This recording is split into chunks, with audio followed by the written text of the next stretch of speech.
Welcome to WhiskyCast, cask strength conversation featuring news and interviews from the world of whiskey. I'm Mark Gillespie, and this is episode number 1074 for September 15th, 2024. Coming up in a few minutes.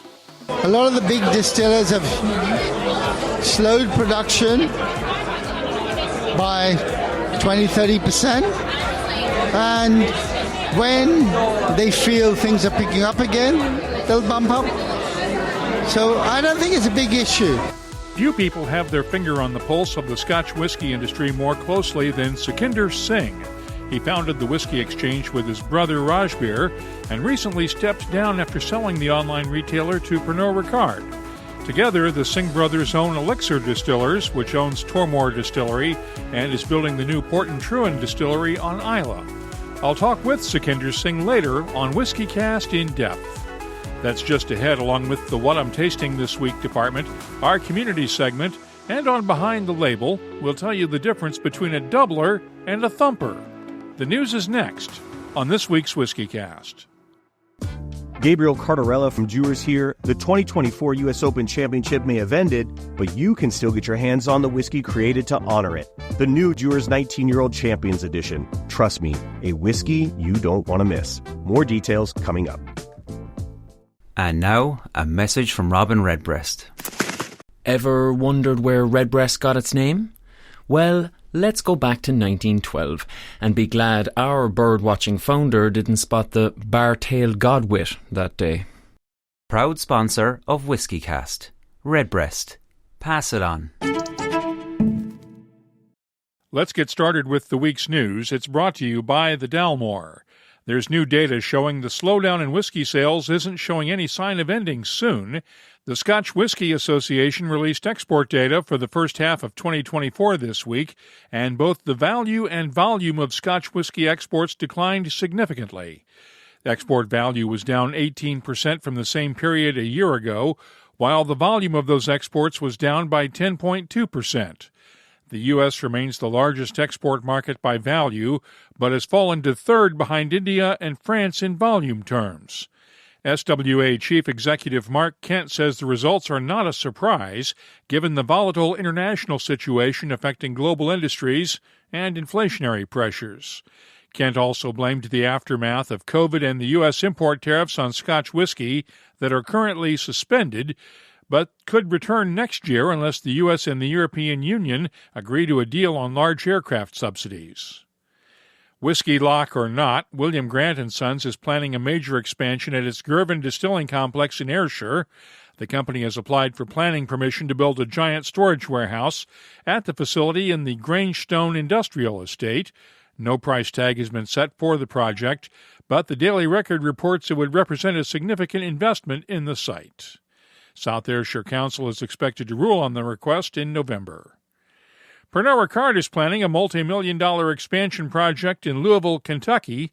It plans to turn the area around Rabbit Hole Distilling on the city's east side into a hub for the new North American Distillers unit, with office and hospitality spaces planned for the project. Kaveh Zamanian is the chief whiskey officer for North American Distillers. Our goal is ultimately to develop Louisville as the hub for American whiskey, North American Distillers. This entire block on Jefferson, 700 block of Jefferson Street, is going to be developed into the hub for North American Distillers in the next couple of years. It's really exciting, expanding hospitality footprint, as well as basically bringing a lot of job and a lot of opening in terms of the center for American whiskey for Pernod here in Louisville. How will you work with the other distilleries, Rabbit Hole, besides Rabbit Hole, with TX Distilling and Smooth Ambler and Jefferson's? We're going to be operating as one team. We have basically different facilities and different folks that are spearheading those facilities, but as a team, my team, as part of the Chief Whiskey Officer team, our efforts to really come together, create essentially a consistent and focused, essentially, plan for all the brands, and working with these different brands to create whiskey expressions that are distinct with their own swim lane and in line with the character and the goal and the ambition of each brand. Zamanian says the project will not include expansion at Rabbit Hole Distilling itself. The new Potter Jane Distillery in Springfield, Kentucky had a milestone event on Friday with the installation of its new Vendome column still. Jane Bowie and Denny Potter left Maker's Mark to go out on their own. It's pretty surreal. We left 2 years ago last week to go out and build this distillery from scratch. So the fact that the stills are actually arriving, and it's the last piece of equipment inside, so it's a big moment for us. When will it be ready to go into production? So we've been told that everything should be done by December 27th, and we'll start water testing the first week of January with hopes of having distillate by the second week of January. What does it mean to you to finally see your project, to see your baby come to realization? I get choked up. It doesn't feel real most days. We love this industry. We were not born into this industry. We are expats here trying to carry on. And I think it doesn't feel real most days, and we just hope we do our families and the community proud. The project is expected to cost around $50 million, and Jane and Denny were able to finance it without giving up majority ownership in the distillery, thanks to financing from Truist Bank. Jane was one of the judges working with me on the International Wine and Spirits Competition's first-ever judging of North American whiskeys in the U.S. this past week. We worked through more than 400 different whiskeys and ready-to-drink cocktails during 3 days of judging and came up with only 5 Gold Outstanding Medal winners, those scoring an average of 98 or 99 points. Bulleit 10-year-old Rye, the Virginia Distillery Company's Cabernet Cask Select American Single Malt, 5 Trail Barrel Proof Batch 3, Kentucky Peerless Distilling's Toasted Kentucky Straight Bourbon, and Sazerac's 18-year-old Rye were the 5 Gold Outstanding winners. There were 24 gold medal winners, scoring 95 to 97 points, including Blanton's Straight from the Barrel Single Barrel Bourbon, TX Straight Bourbon Whiskey from Texas, Uncle Nearest 1856 and 1884 Tennessee whiskeys, and Heaven Hill's Elijah Craig Barrel Proof Batch C923.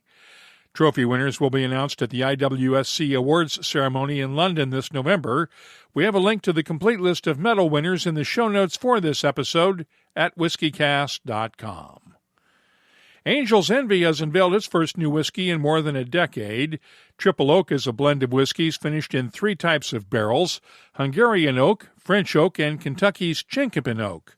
It'll be available starting October 1st nationwide in the U.S., but is available now at the distillery in Louisville. Maker's Mark is out with its 2024 cellar-aged release. It's the oldest Maker's Mark release yet, with a blend of 12 and 13-year-old bourbons. It's available now in the U.S. and will be available in the coming weeks in the U.K., Germany, and select travel retail locations. Look for it in Korea, Japan, and Singapore in early 2025. The suggested retail price is $174.99 a bottle. Hidden Barn Bourbon is releasing its first organic bourbon. The whiskey was distilled at Journeyman Distillery in Michigan and aged at the Neely Family Distillery in Kentucky, where they're now distilling organic bourbon of their own. It's available in 8 U.S. states and online for $79.99 a bottle. And Wild Turkey is releasing a special bourbon to celebrate Jimmy Russell's 70th anniversary at the distillery this past week. It's an 8-year-old bourbon bottled at 101 proof, just the way Jimmy likes it. It's available now at the distillery in Lawrenceburg, Kentucky. On the Scotch whiskey front, Brook Laddie is out with this year's Octomore releases. As in previous years, there are 3 different Octomores. 15.1 is matured in ex-bourbon barrels exclusively and peated at 108.2 parts per million of phenols. 15.2 is the same spirit, but it's matured in a combination of second-fill wine and bourbon casks before being finished in first-fill cognac casks. 15.3 is the annual whiskey made using barley from Octomore Farm near the distillery.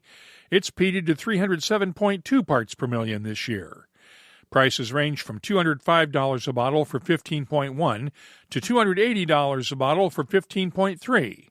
I've tasted them, and I'll have my tasting notes for them later on. Lagavulin has unveiled this year's Islay Jazz Festival release. It's a 14-year-old single malt finished in South African Cabernet Sauvignon wine casks. The festival is September 20th and 21st. The whiskey will go on sale during the festival at the distillery on Islay. Duncan Taylor has released the oldest bottling of Highland Park ever from an independent bottler. The 54-year-old 1970 vintage will be available exclusively through the Spirits Embassy website at a cost of £22,000 a bottle. And Ben Romick has launched its oldest release yet, a 50-year-old single malt. The whiskey comes in a custom glass decanter crafted by Glassstorm. Just 248 decanters are available at a suggested retail price of £20,000 each. Actor Ewan McGregor is auctioning off 150 exclusive bottles from his personal cask of 1988 Arran single malt for charity. The auction will be held on Whisky Auctioneer from September 27th through October 7th, and all proceeds will go to children's hospices across Scotland. And finally, the Kentucky Bourbon Hall of Fame has inducted its class of 2024. Pioneering Brown-Forman chemist Elmer Lucille Allen leads the list, along with Angels Envy Visitors Center manager Dee Ford, the late Peter Lofton, who founded the Bardstown Bourbon Company, and Kentucky Peerless Distilling's Corky Taylor. New Riff Distilling founder Ken Lewis rounds out the class, and he was also named the winner of this year's Parker Beam Lifetime Achievement Award. Congratulations to all 5 inductees. You can keep up with the latest whiskey news all week long at whiskycast.com and in the WhiskyCast community app.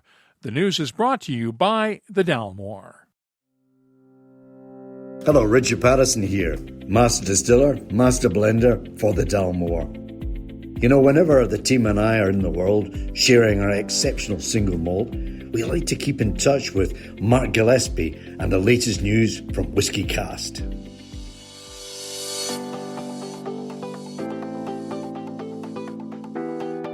Let's check the calendar and see what's happening around the world of whiskey. The Kentucky Bourbon Festival has announced its dates for next year's festival, and it's a week earlier than previous years. It'll be held the weekend of September 5th through the 7th in 2025. George Washington's Distillery at Mount Vernon in Virginia is offering special whiskey tastings each Saturday this month. Tickets are still available for Wednesday night's Nicknean Masterclass with Annabelle Thomas at the Whisky Exchange's Covent Garden store in London.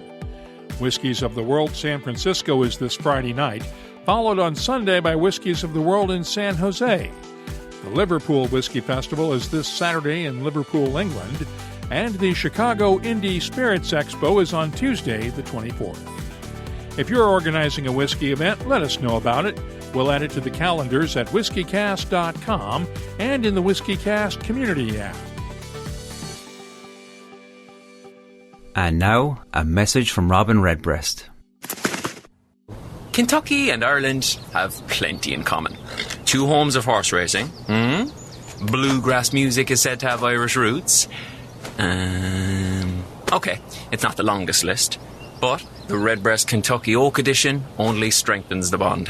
Finished in sustainably sourced Kentucky oak for a captivating nose and round taste. I see a triple crown in this thoroughbred's future. Proud sponsor of WhiskyCast. Redbreast. Pass it on.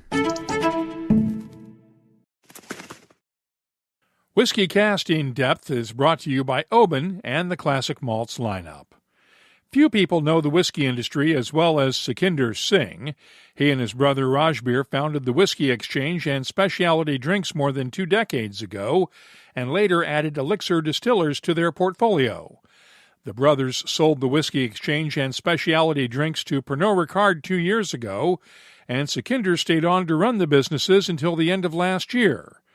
He's been a retailer, and with the purchase of Tormore Distillery last year and Portintruan Distillery on Islay about to complete construction, he's also a distiller.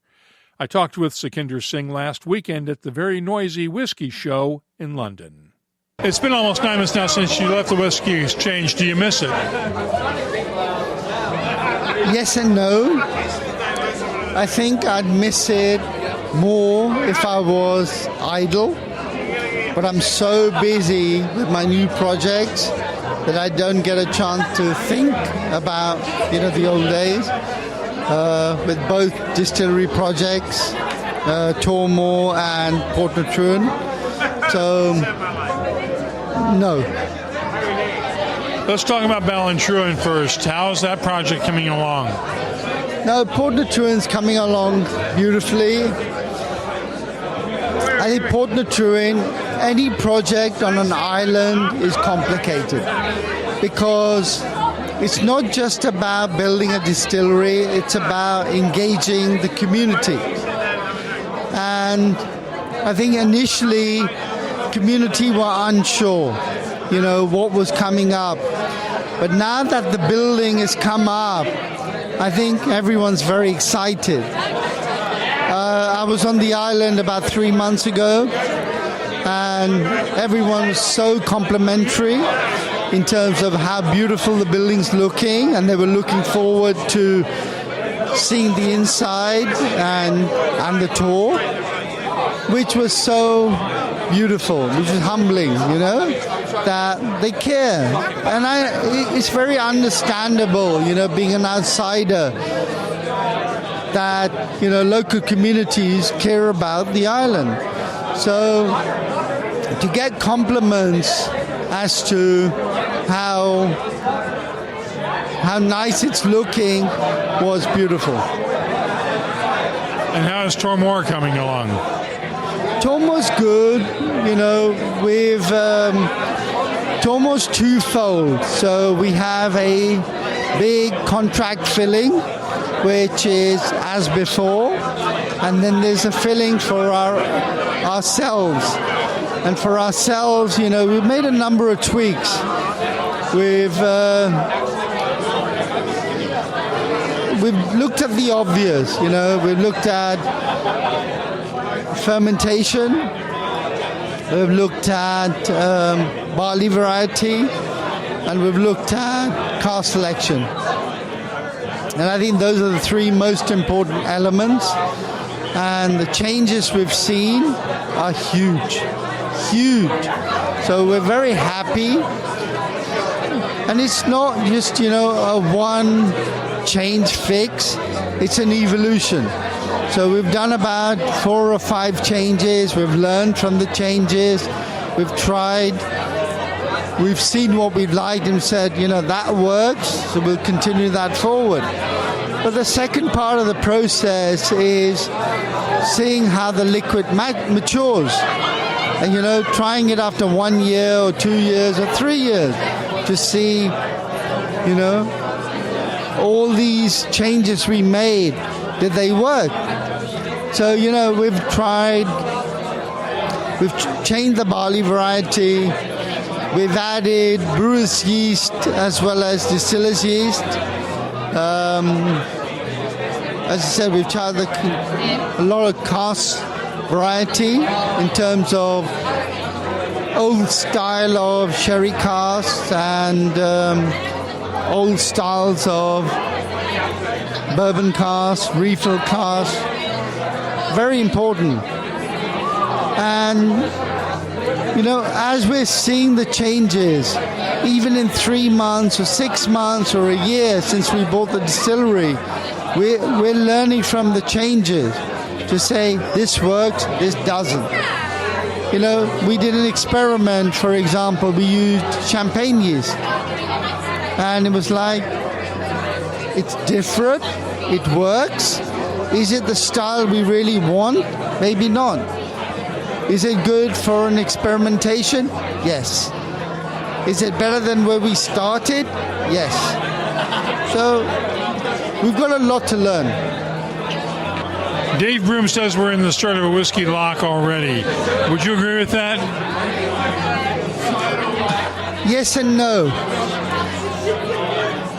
When the whiskey loch happened 40 years ago, 1983, 84, 85, everything was manual. Yeah? Today, everything is computerized.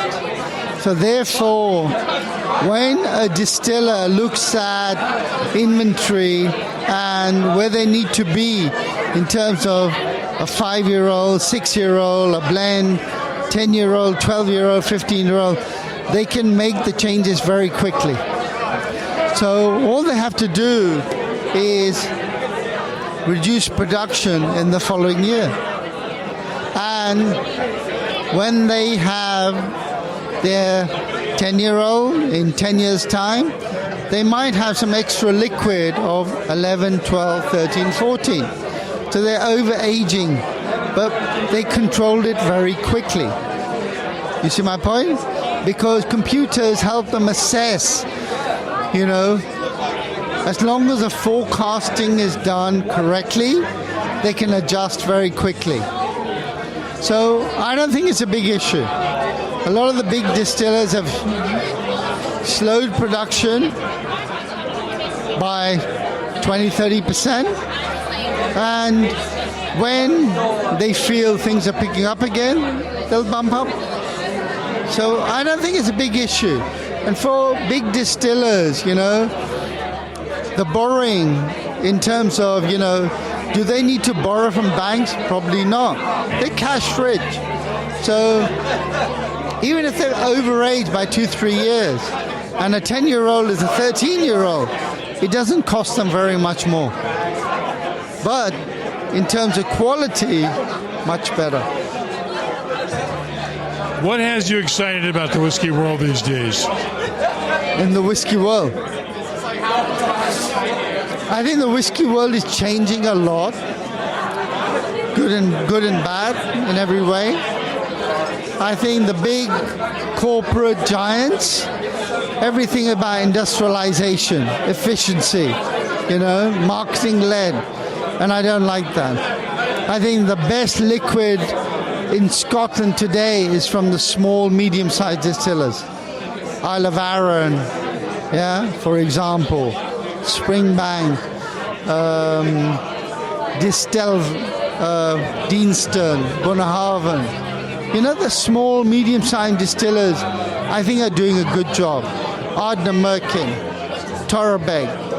Even though they're new, because they've got no pressure, they're doing it for the right reasons. When someone is inexperienced and they're doing it because they think this is cool, we'll build a brand and we'll sell it, disastrous. But the companies that are doing it for the right reasons are doing a really good job. I really like the small, medium-sized distillers. I think they just, there's no pressure. They're working 5 days a week. They're giving the stills a rest. They're doing longer fermentation. They're doing a variety of yeast. They're choosing their cask selection properly. It's beautiful. When you are a corporate giant, which is distilling 100 million liters a year, you can't do cask selection. It's impossible. But when you're doing a million-liter distillery, you can do cask selection. So the way I explain it again and again is it's like food. It's like restaurants, When you have a really good, small Michelin-star restaurant, it's all about the produce. It's about, every single ingredient. It's about the produce. It's about the oil you use. Make sense? It's the same in whiskey. It's about the barley. It's about the yeast. It's about the casks. It's about the fermentation. All these elements are important. And that's what makes a big industrial plant versus a small craft company who understands the process of flavor. That is important. Why do we drink? We drink for enjoyment. We drink for flavor.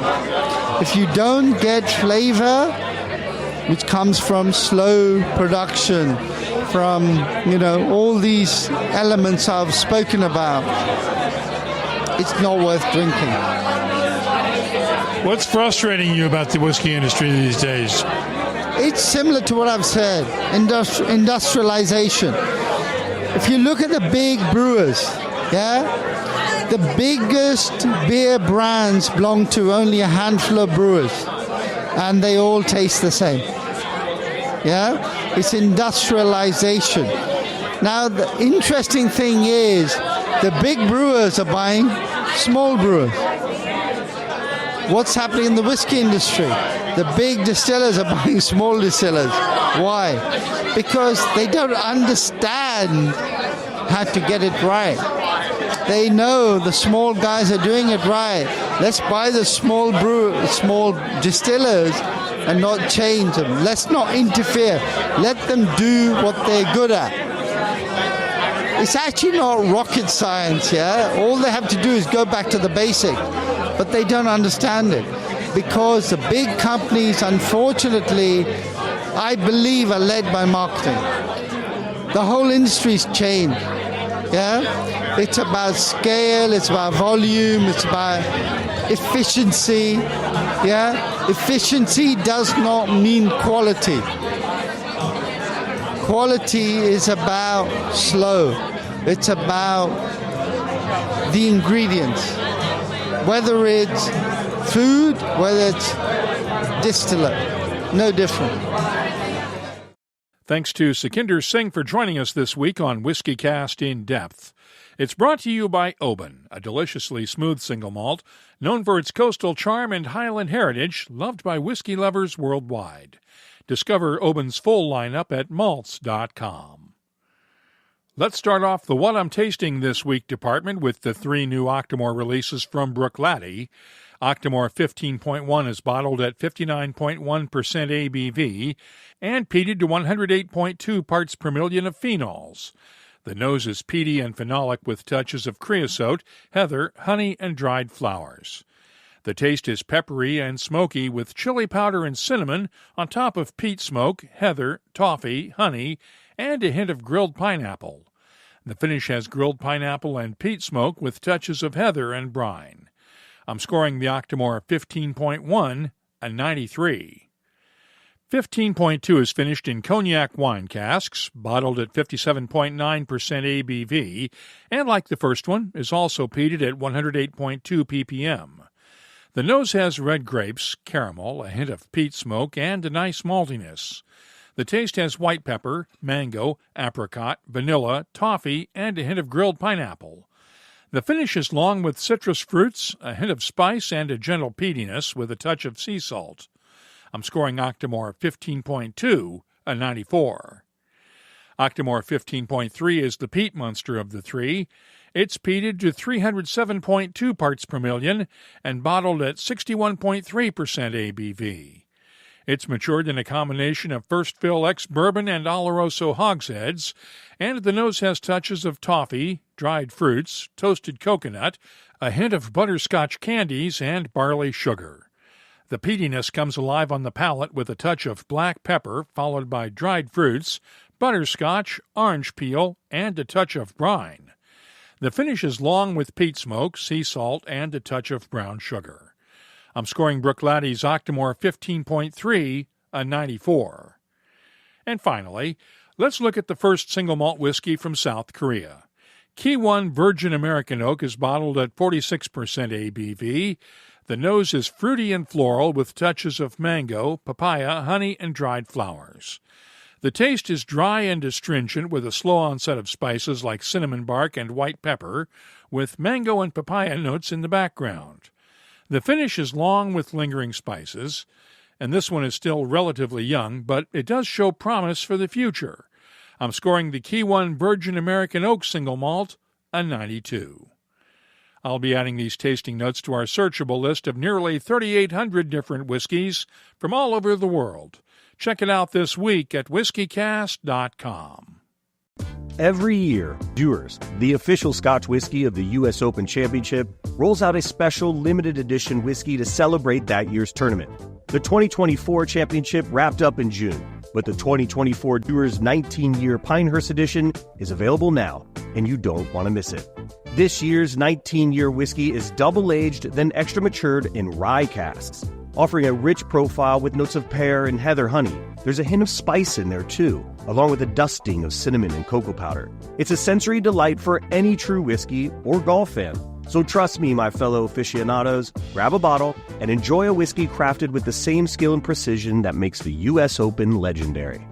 Please drink responsibly. Copyright 2024. Dewar's Blended Scotch Whiskey, 46% alcohol by volume. Imported by John Dewar & Sons, Coral Gables, Florida. Let's open up the inbox and see what people are talking about this week. Our community segment is presented by Waterford Whiskey.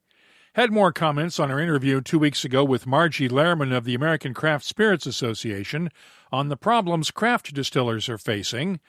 Nimantha Suryawadarna posted this on LinkedIn. Was at the ADI conference last week, and every craft distillery we talked to and sampled had no answer to, where do I buy it? Distribution controls the state of play in the U.S. Sorry, state of affairs. Hugh Lander added this comment. Very timely topic, Mark, especially with the logjam of inventory still dragging down depletions to retailers.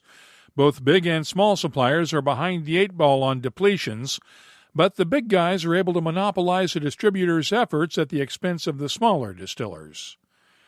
And on another note, longtime listener Jeff Burlatt tweeted this comment on X the other day, along with a photo of an empty bottle of Blanton's bourbon. Finally taking advice from others to stop hoarding my Blantons and share it with great friends. Glad to see it, Jeff. And if you'd like to share your opinion on this or any other whiskey-related topic, download the free WhiskyCast community app and join the conversation. You can also find us on X, Threads, Instagram, and Facebook at WhiskyCast. Our email address is comments@whiskycast.com. Our community segment is presented by Waterford Whiskey, on the web at waterfordwhiskey.com. Every Irish single-farm origin gives completely different flavours when it's malted, fermented, distilled and matured. That's why we're exploring Irish terroir. Imagine how many flavours we find working with over 100 of them. Waterford Whiskey, the most naturally flavoursome single malt. Let's close out the show now with Behind the Label, our look at the history, science, and people who make whiskey unique. Distillers who use column stills do their second distillation run not on the same column still or a separate column still, but using one of 2 types of small stills, a doubler or a thumper. Both do the same thing but work in wildly different ways, as Heaven Hill master distiller Conor O'Driscoll explains. So a doubler is on a true double distillation system. So off the still, you have a condenser. It condenses low wine that is then fed to a doubler, where it is reboiled, re-evaporated, and then condensed a second time. So you are truly double distilling. A thumper, the vapor off the beer still is not condensed first, and it's a very technical reason why it's called a thumper. These are continuous stills. You start it up at the start of the week or start of the run, and you fill the thumper with cold water. You start the still up, and as the vapors come off the still and they collapse in the cold water in the thumper, they make a thumping sound, and that's why it's called a thumper.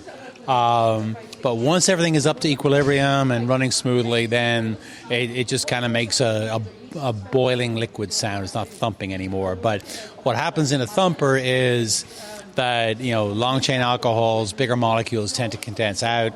They're stripped out, so it acts almost like a pot still, but not quite. But it does add an extra level of distillation, an extra level of purification, and helps remove some of those maybe stronger flavored off-note molecules that you don't want in your distillate. So why did you pick a thumper for the new Heaven Hill Springs distillery? Because the old Heaven Hill distillery has one too. Bernheim has thumpers on every still, and obviously the new distillery, Heaven Hill Springs, and I've made this point from the get-go. Heaven Hill Springs won't make identical whiskey to Bernheim. I describe it as they will be fraternal twins, not identical twins. But I wanted to make the 2 distilleries as compatible as possible, as similar as possible, knowing that you can't copy and paste one to the other. But Bernheim has thumpers, and so Springs has thumpers. And then from an operations point of view, when you're running a big distillery 24/7, thumpers are more energy efficient, more capital efficient. They're just it's less complex. Thanks to Heaven Hill's Conor O'Driscoll for the explanation. And you might be wondering, is there any difference in taste between spirit from a doubler and a thumper? No one's quite sure, since there's never been a distillery built with both until now. The new Potter Jane distillery I mentioned during the news is being built with a second hybrid still that can work either as a doubler or a thumper, and they'll be experimenting with both. If you have something you'd like us to look at on an upcoming episode, just get in touch with us.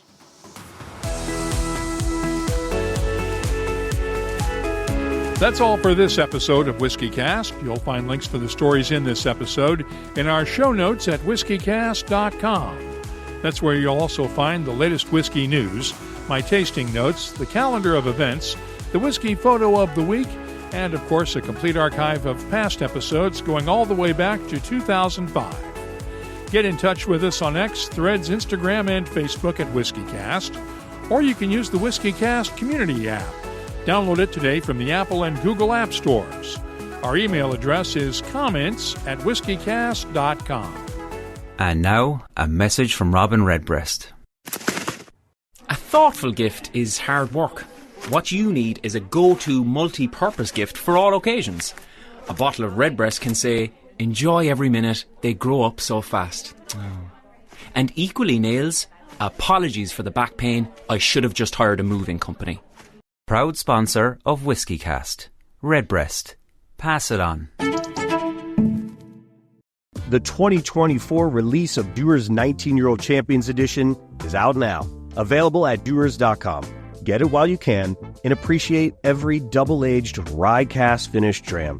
Please drink responsibly. WhiskyCast is a production of Cask Strength Media, copyright 2024, and comes to you from the charming, yet regrettably dry town of Haddonfield, New Jersey. I'm Mark Gillespie, reminding you that when you drink, please drink responsibly. Thanks for listening.